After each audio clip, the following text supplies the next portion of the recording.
नमस्कार, आप देख रहे हैं इंडिया न्यूज हरियाणा। आपके साथ मैं हूं प्रिया सिन्हा। ये करते हैं हरियाणा विशेष की शुरुआत। सोनीपत में बड़ौदा उपचुनाव को लेकर हरियाणा बीजेपी चुनाव समिति की बैठक मुख्यमंत्री मनोहर लाल की अध्यक्षता में संपन्न हुई। बीजेपी में टिकट के लिए 25 नेताओं ने आवेदन किए हैं, जिनके नामों पर चर्चा हुई।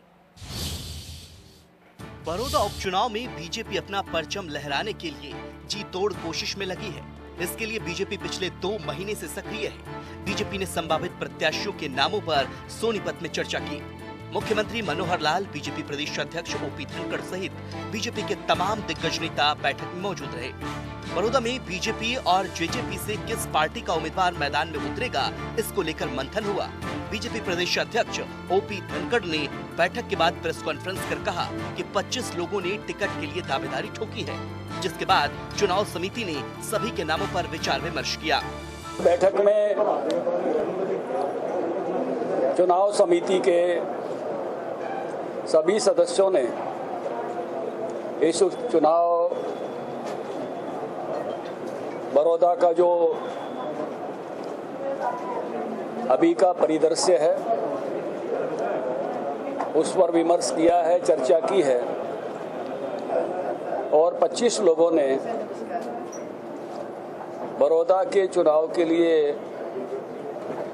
अपना बायोडाटा दिया है, टिकट पाने की इच्छा जाहिर की है। लगातार खबरें आ रही थी कि बड़ौदा से बबीता फोगाट बीजेपी के टिकट पर चुनाव लड़ सकती हैं, लेकिन ओपी धनखड़ ने सभी खबरों पर विराम लगाते हुए कहा, बबीता फोगाट का कोई आवेदन नहीं आया है और न ही वो चुनाव लड़ना चाहती हैं।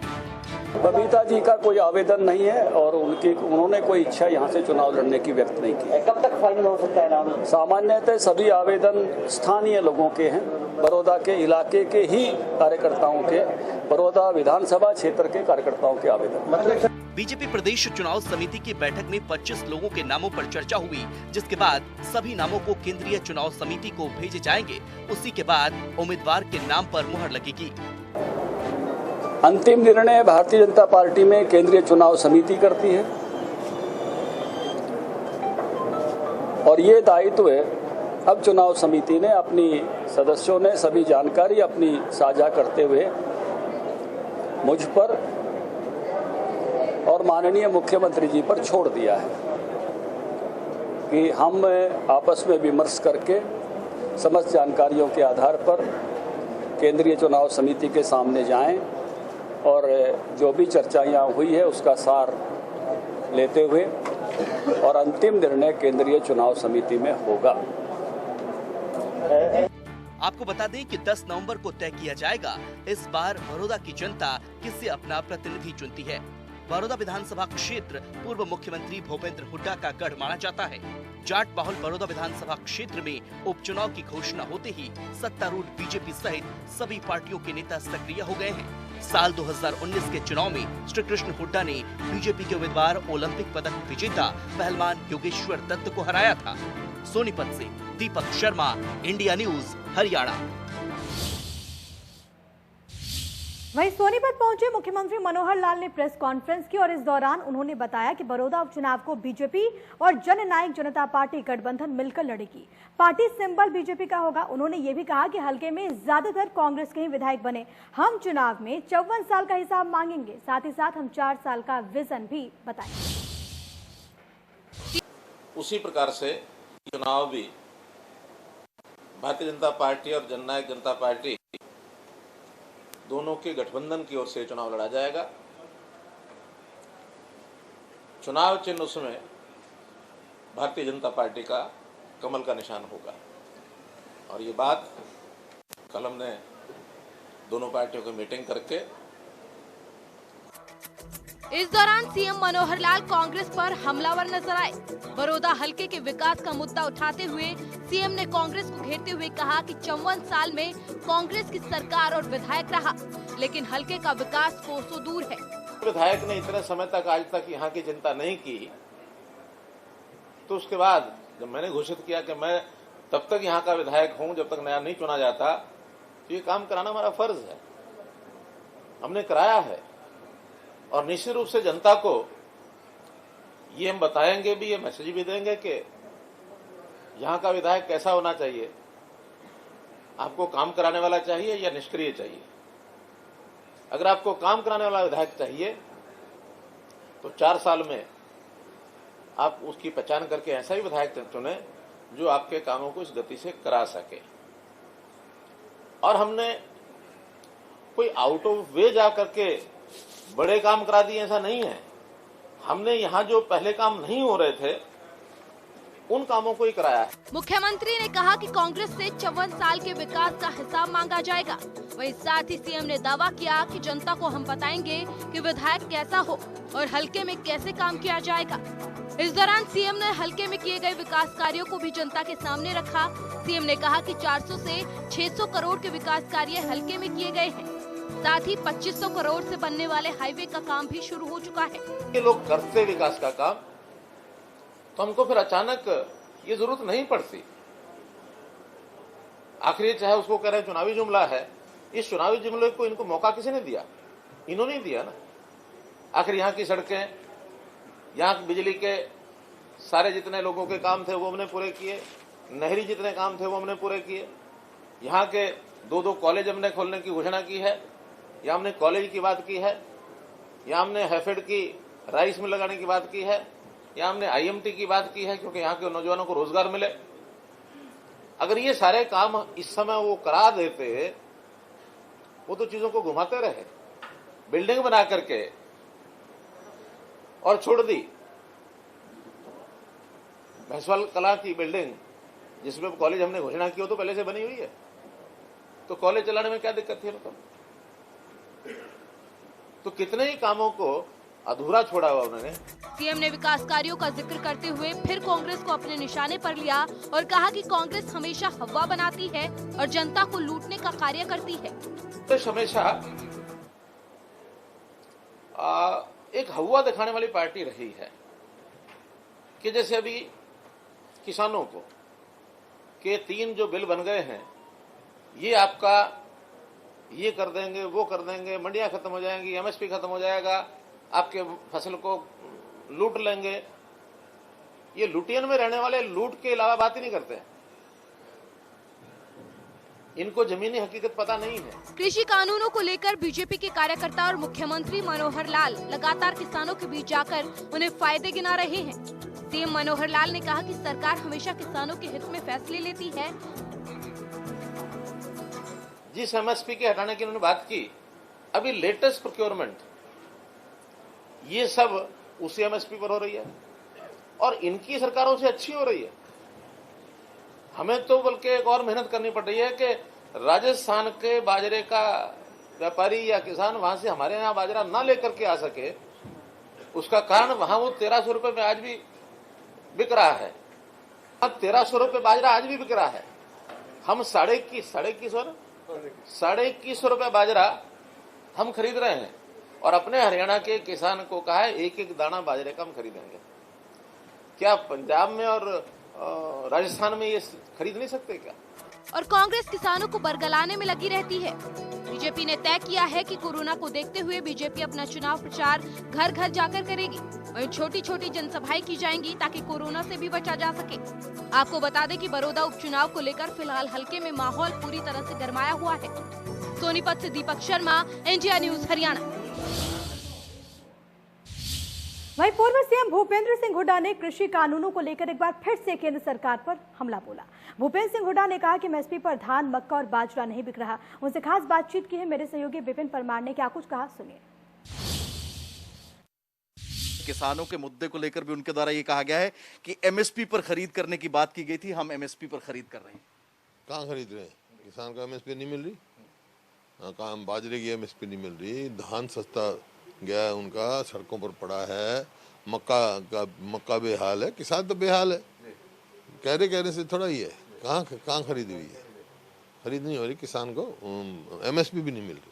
किसानों की अगर बात करें हुड्डा साहब, किसान मंडियों में आप तो लगातार फीडबैक ले रहे थे, ट्रैक्टर यात्रा राहुल गांधी की ओर से भी की गई है।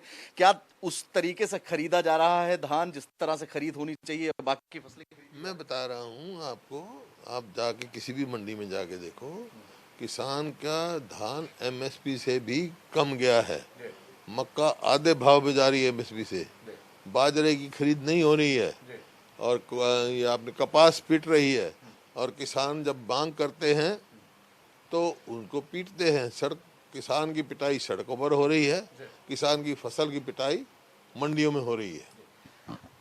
मुख्यमंत्री का ये कहना था कि बाजरा हम राजस्थान का हमें रोकना पड़ रहा है क्योंकि इतना ज्यादा फ्लो है, और साथ ही साथ एक और बात की गई है कि पंजाब और राजस्थान की कोई भी फसल हरियाणा नहीं खरीदेगा। क्या कहेंगे सर? ऐसा है, ये तो चलो खरीदेंगे, लेकिन ये कानून जो अब बनाए हैं, जिसकी ये ट्रैक्टर रैली निकाल रहे हैं, वो कानून क्या बना है? कानून बना कोई रोक नहीं सकता। ये कानून का उल्लंघन करेंगे, कानून मानेंगे। जब हम तो खुद कह रहे हैं कानून गलत है, जब फिर साफ सही क्यों माने? हाँ, क्यों नहीं मानते भाई कानून गलत बनाए, इनको वापस किया जाए और चौथा कानून लाया जाए कि किसान को कोई भी एमएसपी से कम नहीं लेगा, जो लेगा उसको सजा याफ्ता होगी। जैसे 2007 में कॉन्ट्रैक्ट फार्मिंग में हमने रूल बना दिया था कि एमएसपी से कम कोई नहीं खरीद सकता, और जिस फसल की एमएसपी नहीं है वो जो प्रिवेलिंग मार्केट रेट होगा उस पर खरीद होगी, उससे कम नहीं खरीद सकता। और हमने किसान को प्रोटेक्ट करने के लिए 15% सिक्योरिटी या श्योरिटी रखी थी, और वो कंप्लीट होने के बाद ही रिलीज होती थी। आप देख लेना, मेरा देखा होगा आपने कॉन्ट्रैक्ट फार्मिंग, नहीं तो मैं मंगा देता हूँ। सरकार ये कह रही है कि जो कांग्रेस के 54 साल रहे उसकी विफलताओं को लेकर बड़ौदा का उपचुनाव लड़ा जाएगा। 6 सालों में हमने 654 करोड़ की जो परियोजनाएं हैं बड़ौदा में, उनको लाने का काम किया गया, उनको विकसित करने का काम किया गया। सर क्या कहेंगे? 6 साल का पता लग जाएगा, 6 साल में कौन सी उपलब्धि है इनकी, 6 साल में क्या किया इन्होंने, क्या एक हरियाणा में क्या किया है, ये पता लग जाएगा 6 साल में। बड़ौदा से पता लग जाएगा। हमने तो पूरे हरियाणा के विकास किया, और इस इलाके का जो बिल्कुल पिछड़ा हुआ इलाका था उसमें खूब विकास किया। हर गांव में विकास किया है, हर शहर में विकास किया है। और हरियाणा जो नंबर 1 था प्रति व्यक्ति आय में, प्रति व्यक्ति निवेश में, आज कहाँ है? बेरोजगारी में कितना ठीक था फिगर इसका हरियाणा का, आज कहाँ? बेरोजगारी में हरियाणा सबसे नंबर 1 में पूरे देश में।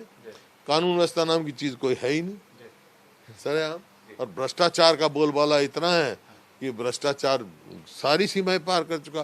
तो हर वर्ग इनसे देखो, हमने गरीब आदमी को, दलित को 100-100 गज के प्लॉट दिए, उनको विकसित करके दिए, उनको मकान बनाने के लिए लोन दिया। इनने एक प्लॉट दिया है किसी को? 1 इंच कहीं मेट्रो लेके आए हैं, 1 इंच कोई रेलवे लाइन लेके आए हैं? बड़ौदा के साथ ही है ना बड़ौदा, और उसमें कोई अंतर नहीं है। जहाँ कानपुर विश्वविद्यालय बना हुआ है, मेडिकल कॉलेज बना हुआ है, वहां देखो, बड़ौदा देखो, सब विकसित एरिया है, पूरा हरियाणा में विकास हुआ है। कांग्रेस बड़ौदा उपचुनाव में सीधे तौर पर जो है टक्कर देती नजर आ रही है। क्या मुद्दे सर प्रमुखता के साथ जो है जनता के बीच में आप लोग रख रहे हैं, और उम्मीदवार का चयन कब तक हो जाएगा? मुद्दे ही हैं। हर वर्ग परेशान है, किसान बर्बादी के कगार पे है। मतलब ये अपना जो कर्मचारी हैं वो उसमें हैं, आपके जो मजदूर हैं वो परेशान हैं, दलित परेशान है, बैकवर्ड परेशान है, ग्रामीण परेशान है, शहरी परेशान है, कोई भी तो खुश नहीं है इनसे। और भ्रष्टाचार और कानून व्यवस्था सरकार के जो काम होते हैं, तो एक तरफ से ऐसा लगता है जैसे सरकार नाम की कोई चीज़ है ही नहीं, आपस में समावेश ही नहीं है सरकार। कांग्रेस नेता राहुल गांधी के सवालों को लेकर गृह मंत्री अनिल विज ने पलटवार करते हुए राहुल गांधी को झूठ की फैक्ट्री करार दे दिया। आखिर किस बात पर विज को गुस्सा आया और राहुल गांधी को उन्होंने झूठ की फैक्ट्री तक कह डाला? देखिए खास रिपोर्ट। कांग्रेस के पूर्व अध्यक्ष राहुल गांधी इन दिनों पीएम मोदी के 84 करोड़ के हवाई जहाज खरीदे जाने पर जमकर निशाना साध रहे हैं। इस बीच राहुल गांधी ने ट्वीट कर पीएम मोदी पर निशाना साधा, जिसमें राहुल गांधी ने पीएम मोदी पर सेना के जवानों को नॉन बुलेट प्रूफ ट्रकों में भेजने और पीएम के हवाई जहाज खरीदने पर सवाल खड़े किए। राहुल गांधी के सवालों पर हरियाणा के गृह मंत्री अनिल विज ने अपने ही अंदाज में जवाब दिया और राहुल गांधी को जमकर आड़े हाथ लिया। विज ने राहुल गांधी को झूठ की फैक्ट्री करार देते हुए कहा कि राहुल गांधी को न जाने कौन खबरें देता है। विज ने कहा कि जितनी सुरक्षा सैनिकों के समय है, आज से पहले कभी नहीं की गई। ये राहुल गांधी को खबरें पता नहीं कौन देता, और राहुल गांधी सही मानों में तो झूठ की फैक्ट्री है। जितनी सुरक्षा व्यवस्था सैनिकों की इस समय है, आज से पहले कभी नहीं थी। उनके रहने की व्यवस्था, उनके वहाँ पर टेम्परेचर के मुताबिक गर्म टेंट, उनके भोजन की व्यवस्था, उनकी वर्दी की व्यवस्था जितनी बेहतर आज है, आज से पहले कभी नहीं थी। हरियाणा रोडवेज की बसों को पंजाब में एंट्री नहीं दी जा रही, जिसके चलते यात्री इस बॉर्डर को भारत पाकिस्तान जैसा बॉर्डर बता रहे हैं। इस मामले पर अनिल विज ने पंजाब सरकार को निशाने पर लिया और कहा कि ये पंजाब सरकार ही है जो अव्यवस्था को बनाकर रखना चाहती है। देखिए, ऐसा है, पंजाब में जो आंदोलन हो रहा है वो सरकार के दम पर हो रहा है, सरकार करवा रही है। और सरकार इसलिए करवा रही है क्योंकि वहाँ पर कांग्रेस की सरकार है। कांग्रेस के नेतृत्व ने अपने सारे मुख्यमंत्रियों को कहा हुआ है कि जितना आप मामलों को भड़का सकते हो भड़का के रखो। ये उनकी एक्शन प्लान है। तो अब इसी कारण से जब अगर पीस नहीं होगी और अव्यवस्था होगी तो फिर बसों का आना जाना मुश्किल है। वहीं एसवाईएल के मुद्दे पर पंजाब फिर से आतंकवाद भड़कने की बात कहकर हरियाणा को उसके हक का पानी नहीं दे रहा। ऐसे में क्या हरियाणा भी इस मामले में चुप हो गया है? इस सवाल के जवाब में विज ने कहा कि हरियाणा में कानून व्यवस्था बनाए रखना हमारा काम है और हम इसे बनाकर रखेंगे। नहीं, हम अपने प्रदेश में, हमारा जो लैंड ऑर्डर की दायित्व है वो हमारे प्रदेश में है और हम अपने प्रदेश में कर रहे हैं। राहुल गांधी और कांग्रेस पर गृह मंत्री अनिल विज लगातार हमलावर होते नजर आ रहे हैं। राहुल गांधी जैसे ही मोदी सरकार को घेरने की कोशिश करते हैं, विज तुरंत राहुल गांधी और कांग्रेस पर हमला कर देते हैं। अंबाला से अमन कपूर, इंडिया न्यूज हरियाणा। अनाज मंडी में अपनी फसलें लेकर आने वाले किसान और मजदूरों को खाने के लिए काफी दिक्कतें हो रही हैं। अब यमुनानगर की अनाज मंडियों में आने वाले किसान और मजदूरों को मुफ्त भोजन की व्यवस्था की गई है। मंडियों में आकर घंटों अपनी बारी का इंतजार करने वाले किसानों और मजदूरों को अब भूखे पेट नहीं रहना होगा। यमुनानगर की अनाज मंडी में आने वाले किसानों और मजदूरों के लिए सरकार ने एक अच्छी पहल शुरू की है। मंडियों में किसानों और मजदूरों के लिए मुफ्त भोजन की व्यवस्था की गई है। उपायुक्त मुकुल कुमार ने इस योजना की शुरुआत की। उन्होंने कहा कि अनाज मंडी में अपनी फसलें लेकर आने वाले किसान और मजदूरों को खाने के लिए काफी दिक्कतों का सामना करना पड़ता था, इसीलिए ये कदम उठाया गया है। हर एक मंडी के अंदर हमने खाने का अपना प्रावधान किया है। जो भी हमारे किसान भाई या जो लेबर तबके से आए हुए हैं या दूसरे कोई जो मंडी में आते हैं, उन सबके लिए निःशुल्क खाने का हमने आरंभ किया है। सर, क्या समय रहेगा, क्या क्या मेन्यू है इसमें, क्या क्या देते हैं? आज पहला ही दिन है तो हमारा ये प्रयास रहेगा कि जो भी हमारी स्टेपल डाइट होती है वो ज़रूर हम यहाँ पे दें। और टाइमिंग्स हमने रखा है यहाँ पे 11, साढ़े 11 ऑनवर्ड्स और जब तक 1-1:30 बजे तक चलेगा। वहीं सरकार की इस योजना का किसानों ने जोरदार स्वागत किया। किसानों का कहना है कि जब वो अपनी फसलें लेकर आती हैं तो उन्हें भोजन के लिए इधर उधर भटकना पड़ता था। अब सरकार ने निःशुल्क भोजन की व्यवस्था की है, इसीलिए वो सरकार के इस निर्णय का स्वागत करते हैं। बढ़िया कदम उठाया सरकार ने, क्योंकि जिम्मेदार कई बार बहुत ज़्यादा परेशान हो जाते हैं। यहाँ जगह नहीं मिलती तो उन्हें यहाँ बैठना पड़ता है, दिन में रहना पड़ता है। उनको सही टाइम पे रोटी पानी मिलेगा तो बहुत अच्छी पहल है। और इससे किसानों में खुशी की लहर गई है कि वे खुश है इस बात से कि मंडी में चाय पानी की, बिस्किट की और रोटी की व्यवस्था की गई। ये तो बहुत अच्छा कदम है सरकार का। आज के बाद से जिले की 13 अनाज मंडियों में आने वाले किसान और मजदूर भूखा नहीं रहेंगे। अब उनको भरपेट भोजन मिलेगा और वो भी फ्री। यमुनानगर से देवीदास शारदा, इंडिया न्यूज हरियाणा। वहीं फतेहाबाद के गांव खुनन में प्रेम विवाह करने वाले प्रेमी जोड़ी के लिए उनका परिवार ही आफत बन गया है। आपको बताएं कि युवती के परिवार के द्वारा युवक के परिवार को लगातार जान से मारने की धमकी दी जा रही है। इसकी वजह से प्रेमी जोड़ी ने एसपी ऑफिस में पहुंचकर मदद की गुहार लगाई है। दरअसल दोनों ने 4 महीने पहले शादी की थी अपनी मर्जी से, लेकिन ये बात उनके परिवार वालों को नागवार गुजरी और मामला इतना ज़्यादा बढ़ गया कि युवती पक्ष के लोगों ने युवक पक्ष के लोगों को जान से मारने की धमकी दी और इतना ही नहीं, बिजली का कनेक्शन भी कट कर दिया।